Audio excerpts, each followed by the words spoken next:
Good morning, everyone. We're continuing here in the words of BILVAVI, MISHKAN, EVNEH, defining kirva. What does it mean? Closeness and nearness to something or someone. Once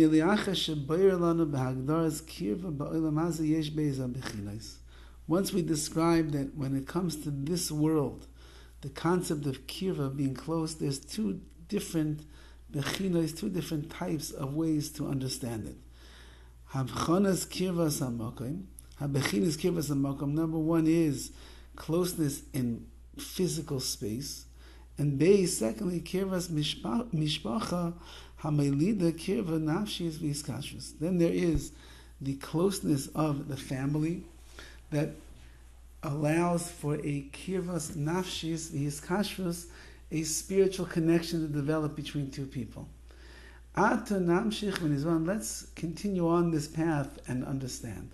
Are these two types of closeness dependent on each other?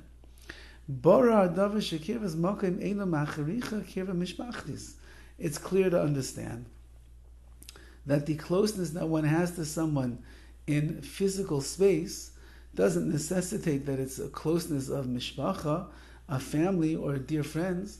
The kirva mishpachtis inenu machricha kirva zamakim, and the closeness that one has with their family doesn't mean that they have to be close in proximity and physicality. Kleimar means to say, Adam yachal la'amoy liyad Adam acher. One man could be standing next to another one, but some they love mamish, literally next to each other. Ulam ein shum hechach shu karav elav nafshis klal, but there's no proof that the two of them have a spiritual interconnection to each other. We have yesal kate, even more than this. Sometimes being close to each other causes a spiritual descent between the two of them.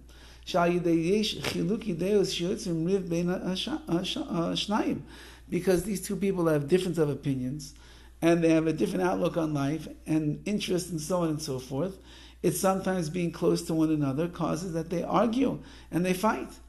And so to the opposite is true. Kirva mishpachtis hamelida kirva nafshis. When you have a deep closeness to your family and the like, so it breeds a kirva nafshis, a spiritual closeness. Oy kirva nafshis la'atzma, or even just a kirva nafshis, just that spiritual closeness. It's not. There's no proof over there that's going to make you close to each other in proximity and in physicality.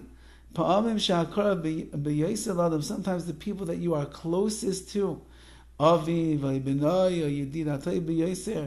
father, a son, your closest friend, they could sometimes be living very far away. You live in America and they live in Eretz Yisrael. You're in California, they live in New York. You're very far away from each other. Nevertheless, it doesn't diminish the inter-spiritual, soulful connection that the two of you have with each other.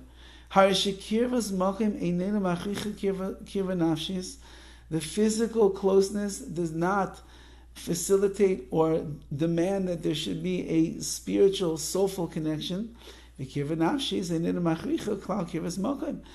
does that inner connection that you have with others make it necessary that you have a kirvas hamakom, that there's physical closeness. So we see that there is a difference between the closeness that one experiences from the place and the closeness they experience nafshis in the more internal, spiritual, soulful connection. Kirvas makom, when it comes to the closeness in place, when we say that they're close, it's tangible, they're right there. When it comes to the spiritual, even though that inside, internally, in the nefesh and the soul, there certainly is a connection between the two of them. Nevertheless, it's no proof that you're going to reveal this closeness all the time. He loves his relative or his dear friend. Very connected to him. You can't see this revealed in his nefesh, in his soul, constantly, all the time. There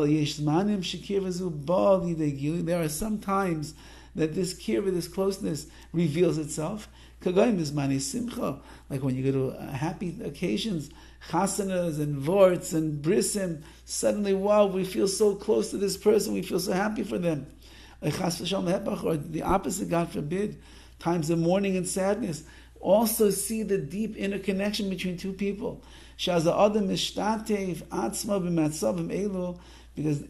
that time, a person is mishtatef, he joins himself in these situations, with these krovim, with these people that he's closest to, and therefore you see the expression of that kirva, of that closeness that exists in the more spiritual and the close world. Have a wonderful day.